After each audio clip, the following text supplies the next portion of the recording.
When the world has got you down. And Alzheimer's sucks. It's an equal opportunity disease that chips away at everything we hold dear. And to date, there's no cure. So until there is, we continue to fight with the most powerful tool in our arsenal, love. This is Love Conquers Alls, a real and really positive podcast that takes a deep dive into everything Alzheimer's, the good, the bad, and everything in between. And now, here are your hosts, Susie Singer-Carter and me, Don Priest. Hello, everybody. I'm Susie Singer-Carter, and welcome to Love Conquers Alls, the podcast all about Alzheimer's, caregivers, and long-term care, elder advocacy. And today I feel very vulnerable and naked because I don't have my sidekick Don here with me today. He's recovering from back injury and he's laid up, so I am taking it on today by myself, and hopefully it'll be good. But I think it'll be great because we have a great guest, and so that'll help. So I hope everybody. I want to thank everybody for listening to us, and it's really great because I see the numbers are going up, and we're just super excited and feel very validated that so many of you are consistently listening and sharing our conversations, which I think are getting. I thought they were great. I think they're getting even better and better. So really happy that you're here with us. We know there's a lot of podcasts out there, but we really endeavored to bring you the best information and the most valid information that we can, and have a lot of fun while we're at it.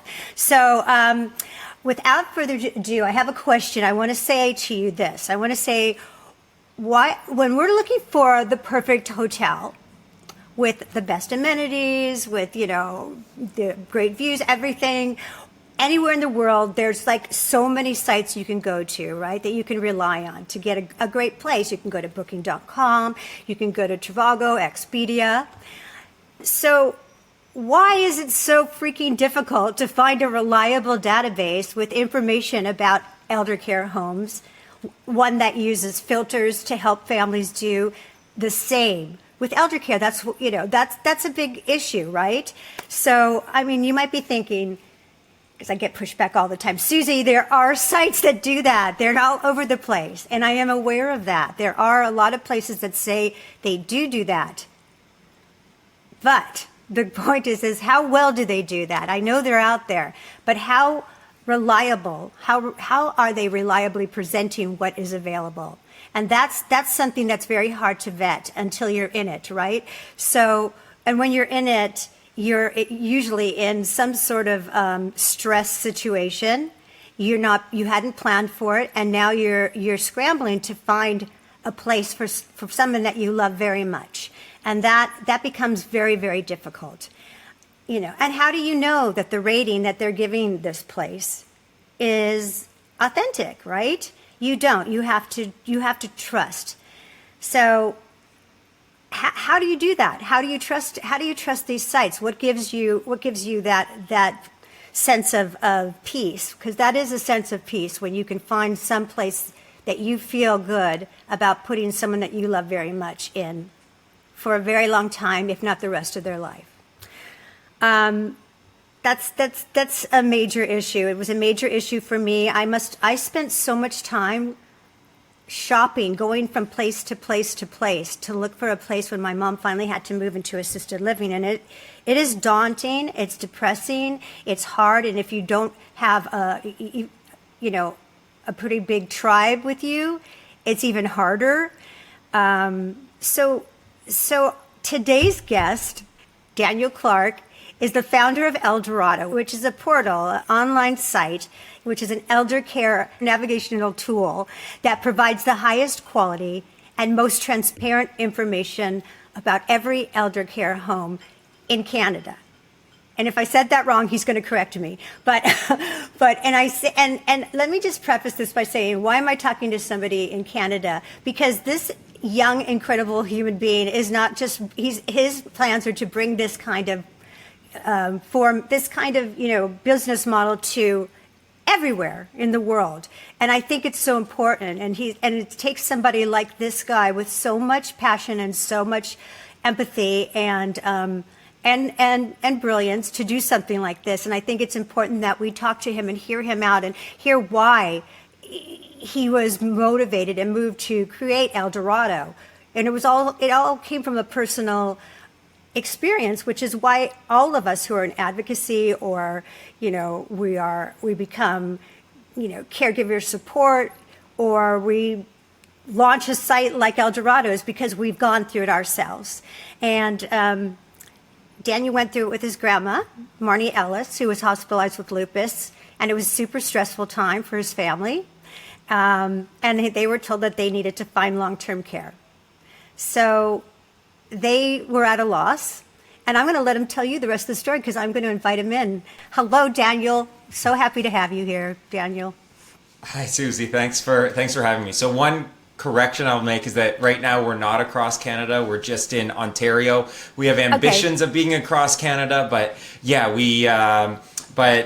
so that's kind of the start of my story. So when I wasn't involved in elder care or healthcare in any way, but I was really close with my grandparents. And on my mom's side, where, as you alluded to, my grandma was diagnosed with lupus, and especially my mom, my aunt, my grandpa, they'd already been doing some research before my grandma reached the point where she was hospitalized. But when you're in it, you think that you're well prepared, and then when the time comes, you realize how much you still have to learn, or how difficult these situations can be to navigate.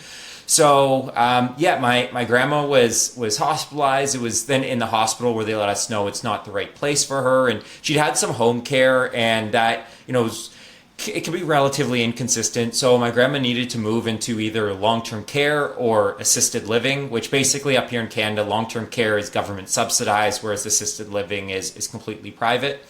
And they match you with a social worker, or it could be a care coordinator, or they go by some different titles. But essentially their role is to help you navigate this process. The issue is that that person that they match you with, so let's call it the social worker that they match you with, their hands are tied, because they can give you a list of the long-term care homes, but they're not actually allowed to recommend or provide suggestions of any of the long-term care homes, because they're all government subsidized. They're all basically considered the same in the government's eyes, even though there's vast differences between them.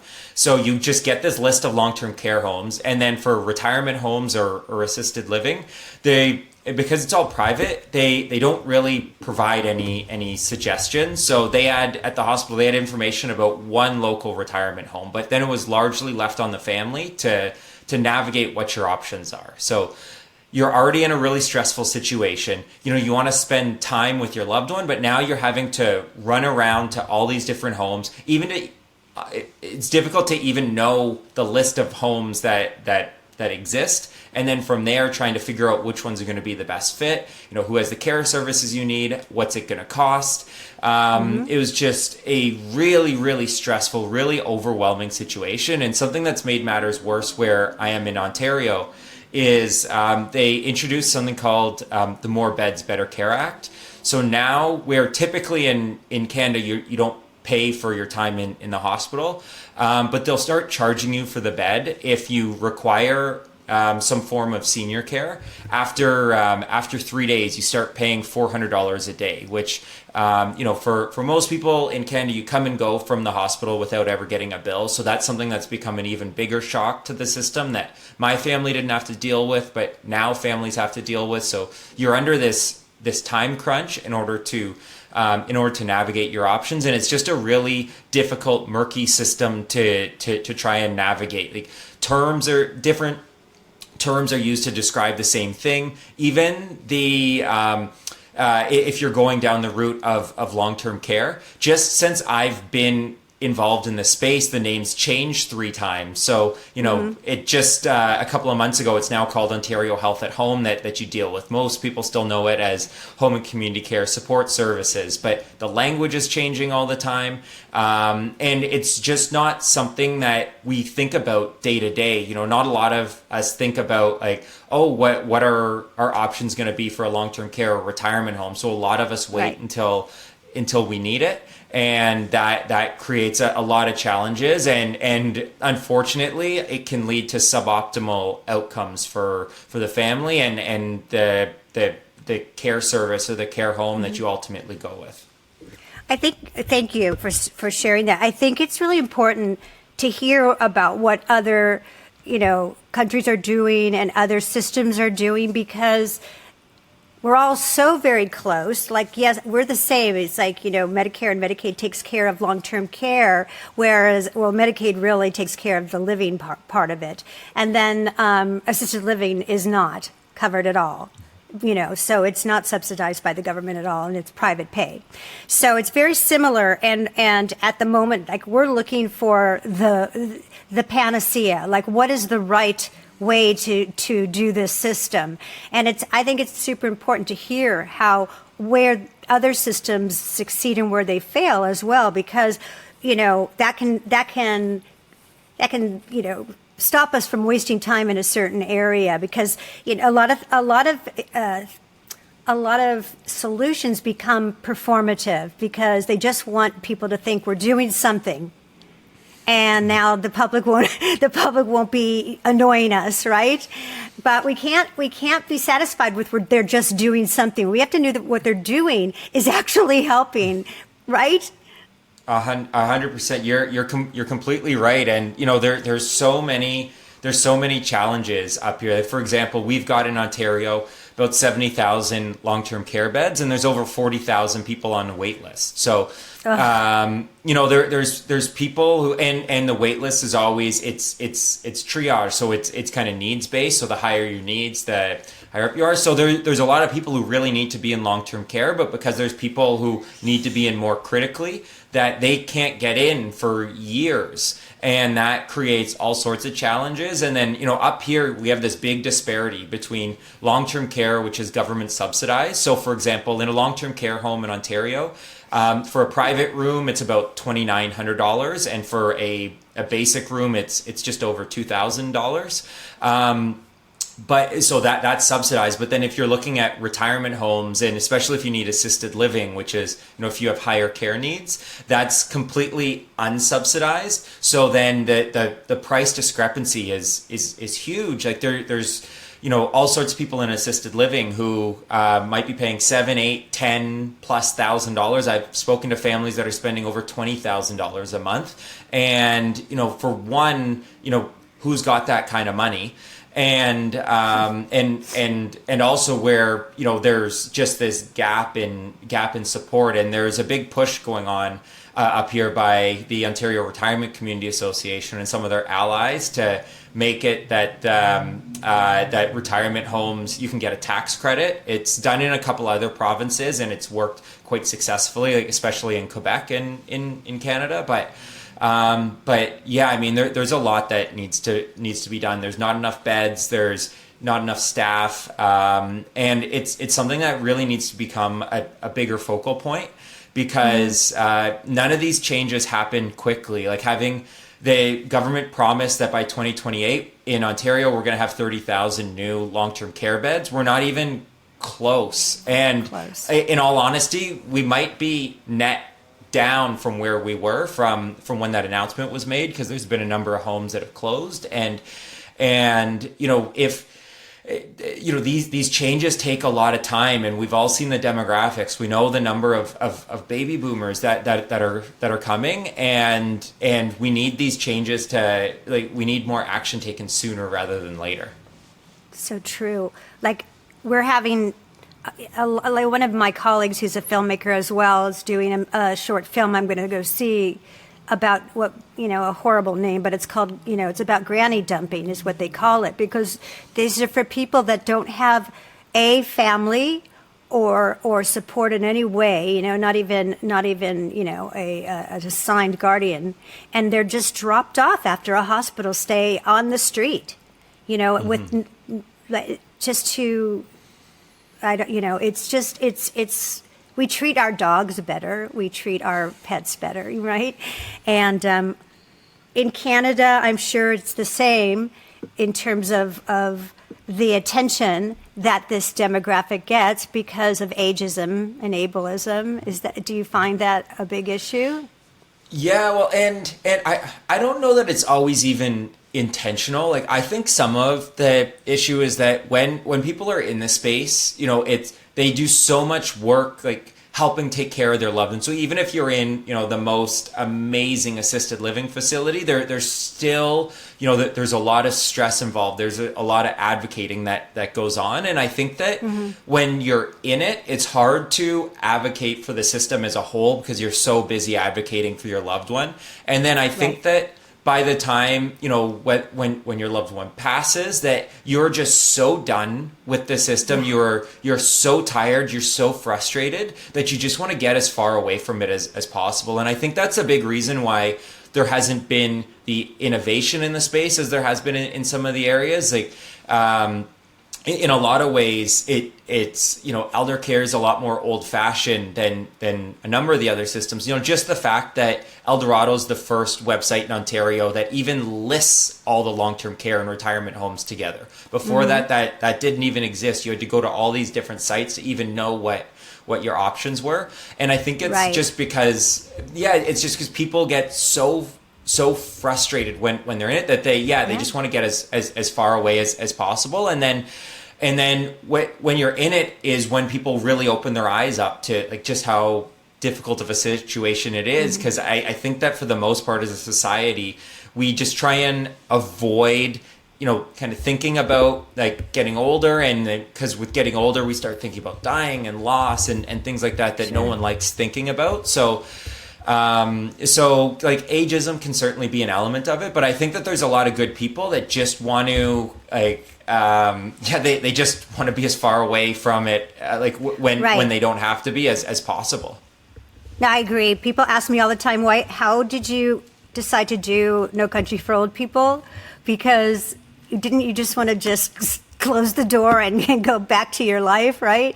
But I think that, for me, I couldn't not share what I learned because I would feel, for me, that's just me. And maybe it's because I'm a filmmaker and I thought I can do something about this. That's my sandbox, and let me try to at least share what I've learned, and hopefully it will do some good. I do think it will. I think people like you're 35, right? Is that how old you are? Yeah. And I think that's so great because it's people like you and your generation that if you're looking at it, that other people will, and you'll make it just natural. It's the same way we look at, care for children. It's natural. It's what we do.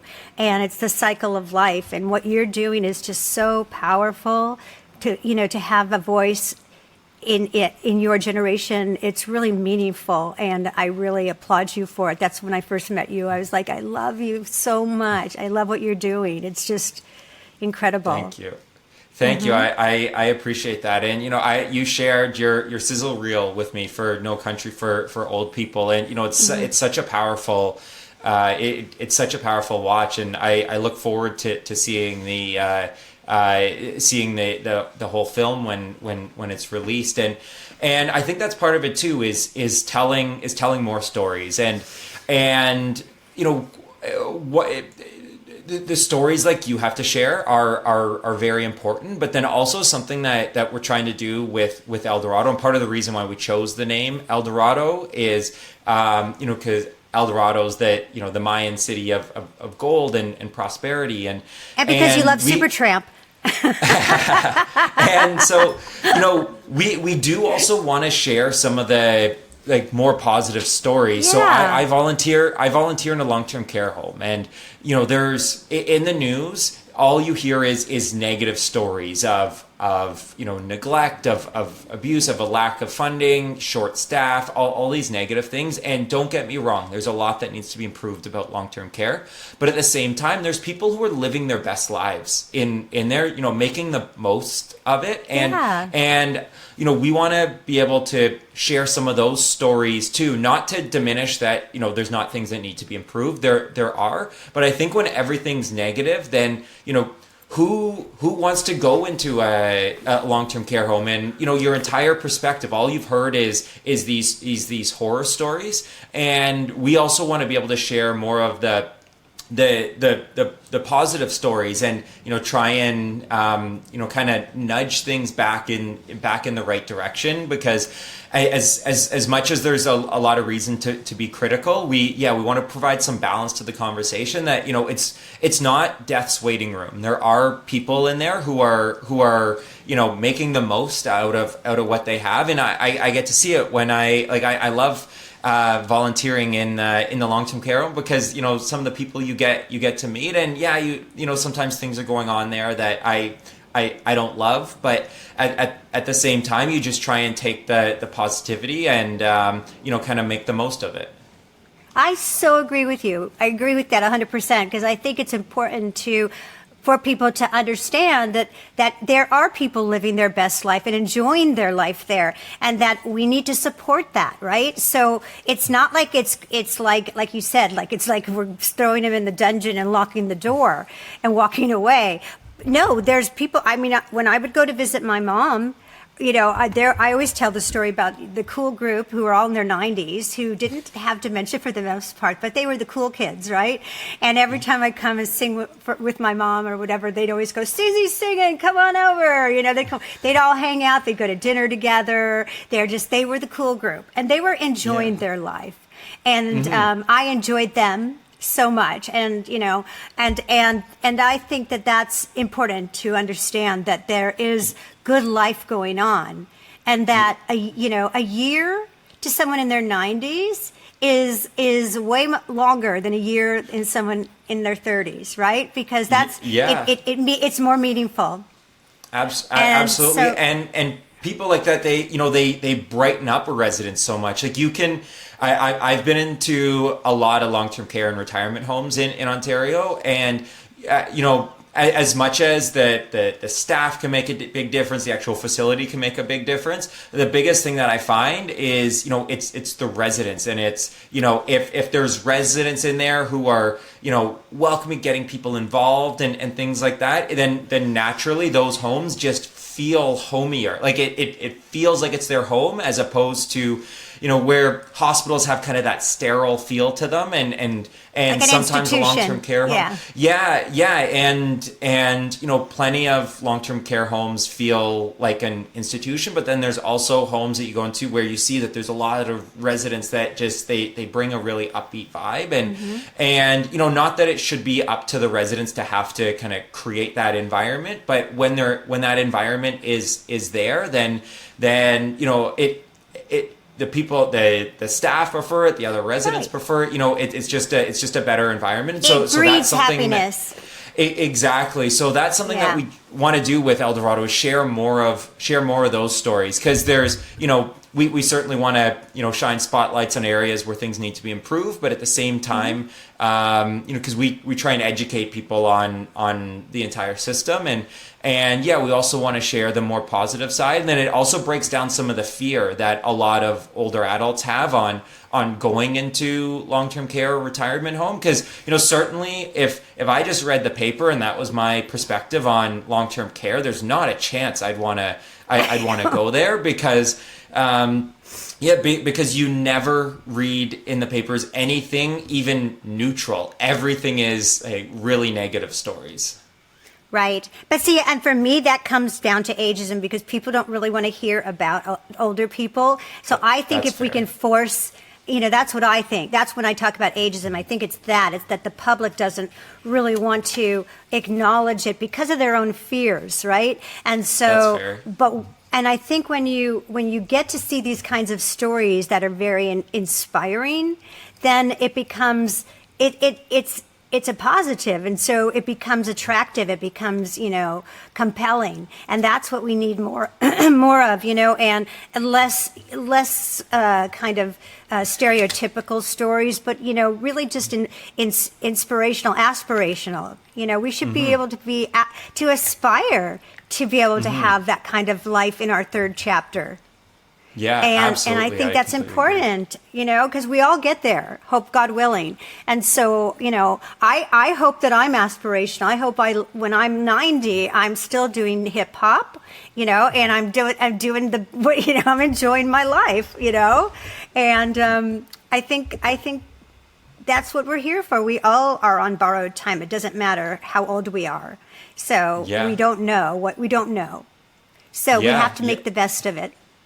Absolutely. My grandpa's 97 years old. He still lives at home on his own. A couple of weeks I was golfing with him, and his big thing, I really look up to my grandpa. I think he's one of the, most admirable people I know or I've ever met. And his whole thing is he doesn't stop. So, he goes to the gym every day. He's working on learning French. He exercises. He gets out, and he tries to stay physically stimulated, mentally stimulated, and so that's very much something that I try and keep in mind. Is keep going, don't stop. And like I said, he's getting up there in years, but you would never guess it. I love it. I love it so much. Yeah, one of my colleagues' dad is 90. No, he just turned 100. What am I talking about? I went to his 100th birthday at an assisted living, and he's a writer, and he still writes. And he's writing a new play. He's so incredible. We had the best birthday party at the assisted living, and he was like, one of the actresses that's in my other film, My Mom and the Girl, who lives there as well. Liz Torres, and we introduced them because I didn't know that she was living there and he was living there. Anyway, after we all spent about 3 hours together, he walked by her with his cane. He goes, "I'll see you later." Well, and I love that, and it's such a gift to get to grow old, and that's I absolutely love that. That's I love such a great too. Story. We'll be right back. I'm Peter, owner of Peter.This Photography, and I want to talk to you about something important: preserving memories. Time moves quickly, and before we know it, those we love may no longer be with us. For the last few years, I've taken complimentary professional headshots of seniors in a local retirement home, helping families capture the essence and personality of their loved ones through beautiful photos. I've seen firsthand how meaningful these images can be. When I photographed my own parents, I realized how powerful it is to have these lasting memories, photos that capture smiles, stories, and the unique spirit of the people we care about most. If your parents or loved ones are still with you, don't wait. These images can bring comfort and joy for years to come, whether it's for remembering silly moments or honoring family history. My message is simple: get photos of your loved ones while you can. Hire a local photographer, use your camera, cell phone, whatever it takes. Just do it now. For more information, visit peterisfanphotography.com. I have a couple questions for you. So these are the harder questions. So, when people, I've since learned from doing this documentary about how do you check on the ratings for long-term care in particular. And there's on our CMS, which is the Center for Medicare and Medicaid, they have a compare, right? So you can go on there and there's ratings and da-da-da-da. But the issue is that they're self-reported, right? And the issue is that our rating system, these 5-star system, doesn't really reflect the truth because there's ways to manipulate the system. So how are you getting, I'm sure that happens in Ontario. How do you work around that, and what do you think would be a good solution for all of us to get those kinds of true ratings and make the standard, it is achievable, that they have to meet, required, compensatory, they have to do it, whereas now there's ways to game the system. Yeah, so that's a great question. So one of the things that we don't do is we don't actually rate any of the homes. So we collect information to help people make the most informed choice for themselves. And part of the reason why we did that is when I started ELDERado, first thing I did was I interviewed 80 families that had placed a loved one in long-term care or retirement home in the previous year to learn, about their process, who was involved in the decision, how long it took them, and then also how their expectations have been met or not in reality. And one of the things that I learned from that is that there was instances where I heard from different families where they had a loved one in the same home and vastly different opinions of that home. So one of the things that was clear to me early on is that someone's care needs, their circumstances, even their ability to make friends within a home is going to drastically impact their opinion of it. So instead, what we try and do is pull as much useful information and try and make this the decision-making process as transparent as possible. So we do include in a listing, you can see the Google reviews. You can see how it's rated on Google. Also for long-term care homes, they report to the Canadian Institute for Health Information things like the percentage of residents who fell, the percentage of residents who have pressure sores and things like that. So that information has historically been somewhat difficult to access. So we put it all on the site. It's color coded so that you see not just how they're doing, but how they're doing versus all the other homes. But yeah, ultimately we don't assign a score to homes. We give you all the information so that then you can assess, this place is most likely to be the best fit. And then we still do recommend that people tour homes in person. So really what we want ELDERado to do is help you narrow down from, there's 1,400 elder care homes in Ontario, narrow it down to the, maybe 3 that are going to be the best fit, and then tour those 3 in person. But yeah, ultimately we don't actually provide, or at least at our current stage, we don't provide a rating. We just give you the filters and the information. You can access the inspection reports through ELDERado, and the languages of care that are available, the cultural designation. You can watch a video tour, see sample menus, activity calendars. Amazing. Things like that we provide to you, as opposed to saying, hey, this home is a 4.5 out of 5. This one's a 3 out of 5, just because different families, or different older adults, they'll have different opinions of various homes. So that's excellent. So let's say once they go to ELDERado, when you're going in to tour your top 3. What do you think is the best way to do that? What would you recommend on a tour? What would you look at? I'll just give you something real quickly. I'll just say, like, one of the people that we interviewed, one of our experts for the documentary, said, if he was going to tour a place, like oftentimes, you'll go in as a family and you'll go in and see a really beautiful lobby, and you'll go, oh, it's gorgeous. Oh, look at the dining room. It's beautiful. Okay, done. And he, one of the things that he said was, like, I would go in and I'd say, can I just walk through the halls? Can I talk to some of your residents, right? And because if I saw that there was residents sitting there and there was nobody around and I couldn't see any, like, CNAs or anything, then I'm going to start wondering, is it just, am I just buying the lobby?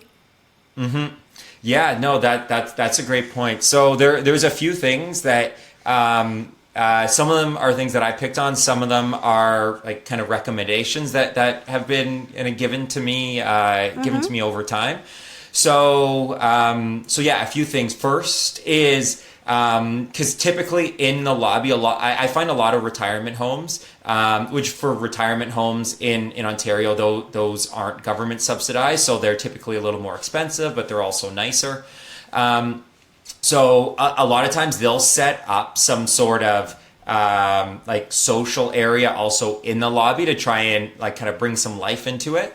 So, are there people that are there or wherever has been designated as a kind of a non-mealtime kind of gathering place? Are there people there? Are they engaging with each other? That can be a good sign. Also, when the staff are, walking by residents, do they know them by name?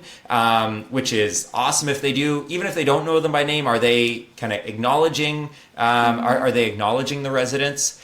When you're away from the lobby, say you got to go to the bathroom, and try and go to the bathroom, not because it's really easy to make the bathrooms right at the front where most people would go really clean, but what's the cleanliness like elsewhere in the home? And if you have a chance to chat with any of the residents, that's not always going to be something that's possible, but just chatting to them, and not to, because they're probably not going to say like, hey, like, don't come here, but asking them about are there activities that they really enjoy, or should there be like certain things on the calendar they keep an eye out for, because if they can call out things that are coming up in the calendar, then that probably means that it's a home that is kind of more engaged and have better activities. Right. And then something that I'm a little more particular about is little details. So a lot of homes will post things like menus around or activity calendars. Are they current?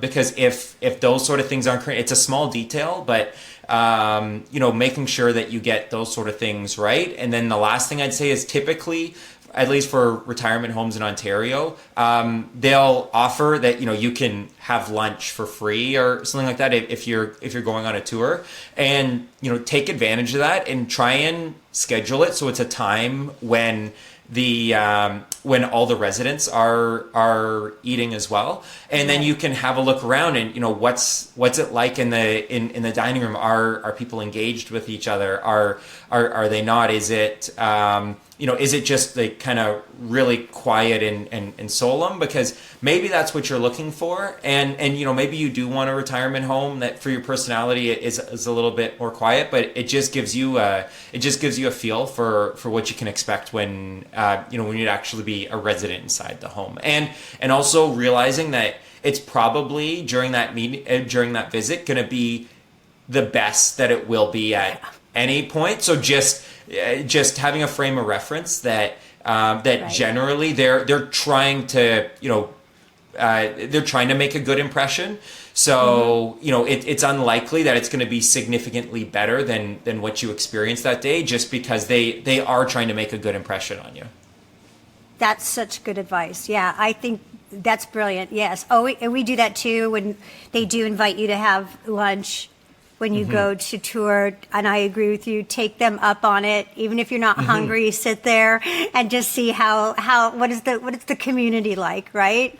And then absolutely. It also gives you a good opportunity to speak to some of the other residents. How you doing? What are you eating? Is it yummy? Do you like it?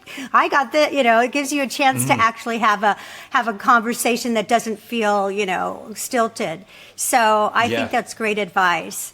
I think that's great. And if anyone's not quite sure on how to be able to start that conversation with someone at another table, like something that I like doing is, asking around some of the other tables, like, what's your favorite thing on the menu? Like, what would you suggest? And then that usually opens up to like, are you touring? Oh, what for? And then, that gives you an opening if, to have a wider conversation if you're interested. But so just ask people around, what do they recommend from the menu? And I typically find that there's a lot of people that are like quite eager and interested in engaging with you. I love it. Yeah, that's great. That's really great. So I think. What do you think? I mean, I don't know in Ontario if they have. Do they allow animals? Do they have like those kinds of things? So that is probably on our short list of new features to add, because some homes do allow like small pets. So like kind of dogs, cats, things like that. It really depends on the specific home. So they make the rules about that. But there are some homes that do allow small pets. There's even I was in a home in Oakville just a week or two ago, and not only do they allow small pets, but they've got a designated like pet washing room where either you can go in or a groomer can come in and to kind of give your dog or cat a spa day. So yeah, some homes do allow it. You know, there's some homes here that are culturally designated. So that means that a lot of the residents will be from a particular culture, and then a lot of the food and activity are geared towards that. Are geared towards that culture, and you know, for some people that's going to be, you know, a much better fit for them, especially when it comes to food. Like, that's something that I hear. I grew up in a very multicultural area, and you know, food in elder care homes are something that becomes a big challenge, because it seems like breakfast is always the biggest challenge, because culturally there can be, you know, vastly different things that people eat for breakfast, and it's hard to, you know, someone who's in their golden years to suddenly try and say, you know, you've been eating breakfast one way for the past 80 years and now we're going to change that on you. Right. So yeah, being able to find like culturally designated homes, that's why it was really important to me that on ELDERado we have filters by language or by culture, because when I was speaking to my friends, it was just ridiculous that there was no easy way for them to find which homes either kind of spoke the language of their loved ones or were culturally designated. And I mean, something that I'm sure you and many of your listeners are aware of is that one of the early signs of dementia and Alzheimer's is losing second languages. So, you know, if someone can receive care in their native tongue, then they can remain independent for much longer, which is typically going to lead to a much higher quality of life. Oh, I love it. Those are little details that when you're in a stressed out situation, you might not think about, right? You might not think, like, if your family member loves animals, and like I know here there's some facilities like the one that my mother was in, they just had like animals that belonged to the facility, right? So they just ran around and they were part of the home. They were the part of the community, and everybody loved them, you know? And I think that if you are someone that is used to that, you know, those are kind of things to look for. You know, how open are they to that? How does it match what your lifestyle is? And maybe you don't like animals and you don't want them running around all over the place, right? So you do need to look at those kinds of things, the details, little details that mean a lot.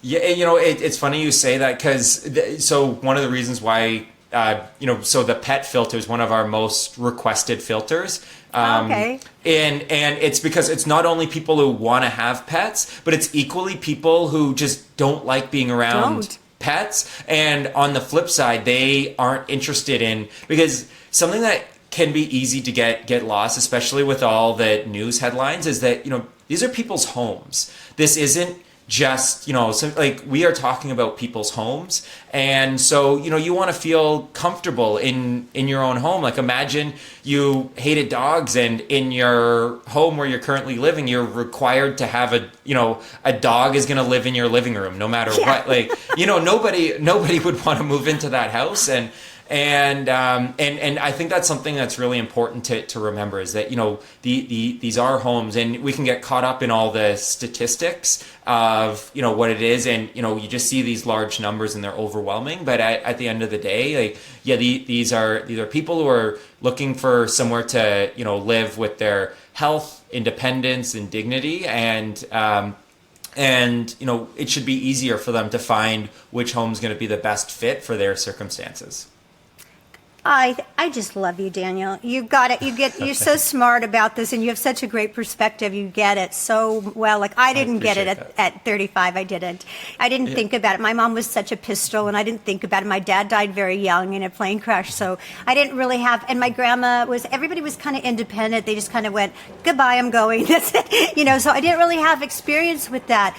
And it's so lovely that, you know, you have such a great, compassionate, notwithstanding intelligent perspective on these situations. No, it really does. It's very heartwarming and touching to me, because it is their home, and we can't forget that. You know, it's their home, and nobody, you know. Listen, you work your whole life, and you want to have a certain type of life, and now, you know, because of the cycle, and now you have more needs than anyone can handle. Okay, but let's make it as good, as wonderful as possible.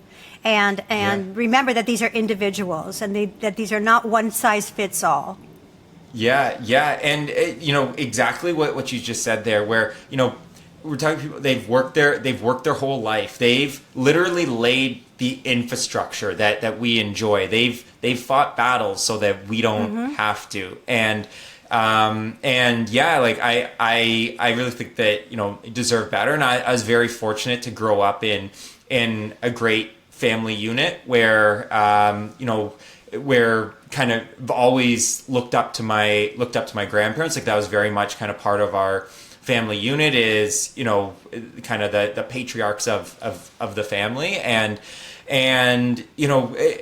part of it is just the stories that was always my angle for why I've always enjoyed kind of spending time with my grandparents, is the stories they have to tell, and things that they can share, and the perspective on what it was like when they were younger versus my age. And even with both my grandparents, both my grandpas served in the Navy, but where my grandpa, I've got one surviving grandparent, and I did some backpacking through Southeast Asia, and my grandpa was on a ship going through Southeast Asia, and kind of being able to share like what it was like in Hong Kong when he was there versus when I went, and some things like that. It's priceless. And I didn't realize, it was really once I started losing grandparents that I realized, what an incredible source of joy that they can be, and all these great stories that they have. So I do have some regrets that I didn't kind of start sooner, but at the same time try and enjoy as much time as I have with my grandparents. And that's also part of the reason why I love getting to volunteer at a long-term care home, where I work in a gift shop, where it's kind of it's only open when volunteers are there, and most people just come in to chat, and you hear all these like great stories, or sometimes you're just somebody that they get to chat to, and I mean it's a great time, and I'd encourage anyone, like if you're looking for something to do, there's always there's great activities that they go on that they're always looking for volunteers for, and if you have the chance to get involved, then don't be shy. They'll be happy to have you. 100%. I always tell people, like, if you want to feel good about yourself, like, you'll just, first of all, you'll have such a blast, and you'll learn so much. And you're so appreciated, and like, it's like, the older you get, everybody looks younger to you. Well, I would walk in and they'd always go, "Wait, that's your daughter? Wait, how old are you?" And I go, "How old do you think I am? 22? Yes, I'm 20. How did you guess that?" Right? So if you want to, or like if I'm singing, they're like, "Oh my God, she sings incredible. She's like Barbara Streisand." I'm like, "I am really." They're just so kind and lovely, and you want to feel good about yourself. It's really, you're doing it for yourself as well. So don't think you're not. 100%. Like I tell people all the time, it's a selfish endeavor that I'm on, because I've seen what it's currently like, and like I want it to be better for my parents than it was for my grandparents, and I want it to be better for me. So that's we all have a goal of living a long, prosperous life, but at the same time, most of us are going to end up in some sort of elder care home. So, at that, why not work to make it the best that it can be, so that when you get there, it is, it's like Disneyland for older adults. It's just like the most incredible place possible. Would you say it's like ELDERado?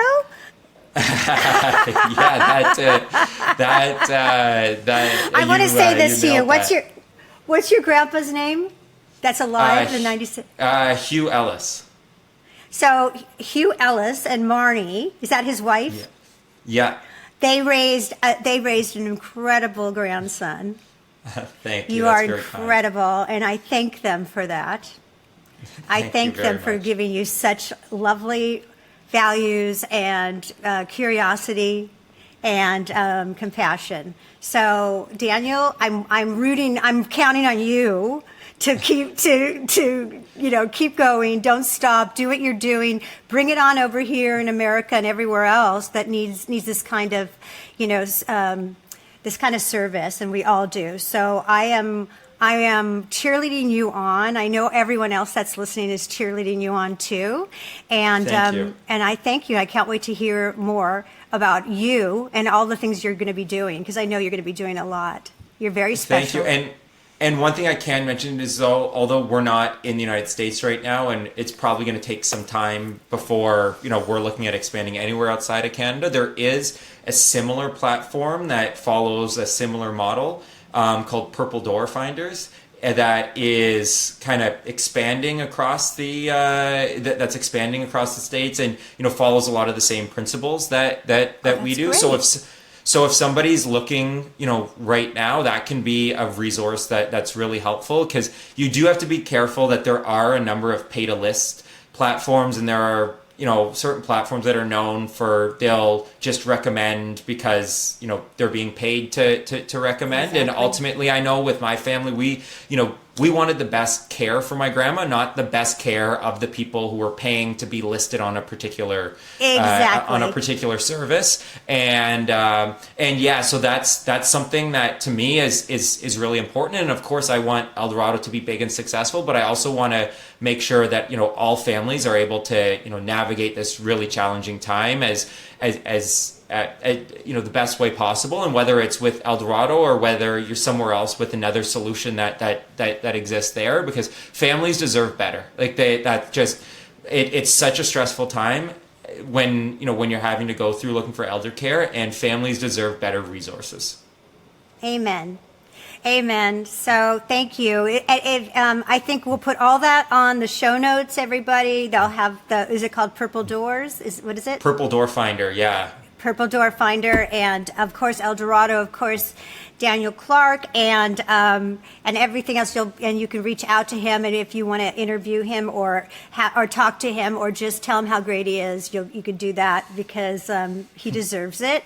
And I want to just tell you how much I love him again. And this whole show is about love, because love is powerful, love is contagious, and love conquers all. So thank you all for following. Please share if you like this show. Stay well. Take care of yourself. Have fun.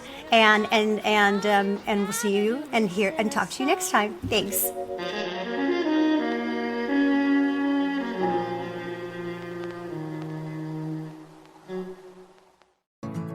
I'm Angela Fairhurst, founder of Jerry Gadgets, a revolutionary solution for dementia care. Inspired by my personal journey caring for my mother with dementia, I developed patented sensory tools that engage loved ones, reduce anxiety, and create joyful moments without medication, providing much-needed relief for caregivers. Jerry Gadgets currently come in 3 silicone buckets with activities like flower arranging, shape sorting, and tactile fidgets, with more in development. Each Jerry Gadget is designed to stimulate the senses, fostering connection and communication, even at advanced stages of cognitive decline. Non-toxic, built to last, and dishwasher safe, Jerry Gadgets transform caregiving by promoting engagement, improving quality of life, and offering caregivers a respite from constant supervision. Discover how our innovative products can bring joy and meaningful interaction to your loved ones with dementia while easing the caregiver's burden. Visit jerrygadgets.com to learn more and start making every moment count. For a limited time, you can get 20% off your next order of Jerry Gadgets by going to www.ssww.com, Jerry Gadgets for Dementia.